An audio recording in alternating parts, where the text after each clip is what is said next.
I think some of the work I'm doing right now is like managing anxieties of Mm, all different kinds, yeah, right? So right. like, That's right. um, and it's a different focus of work for me. It's interesting. So here, I'll say I'm trying to balance my tray Yeah. um, between what is mine to be anxious about and what is not mine to be anxious about, which is the thing when you're in a community with a lot of anxiety, right? Some of those anxieties are not mine.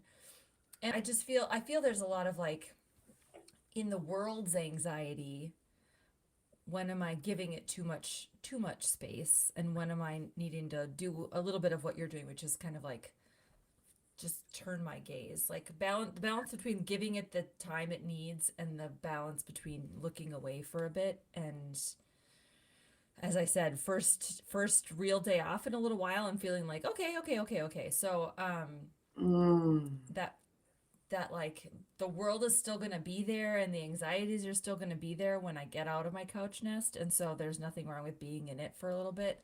mm. And like, what a privilege to be able to go in my couch nest. So all those things are sort of smushed in my tray right now. Yeah, I hear that. My friend was talking about how some of his anxiety feels like untended to sadness. Okay. Okay. So, like what's underneath the anxiety can we turn toward?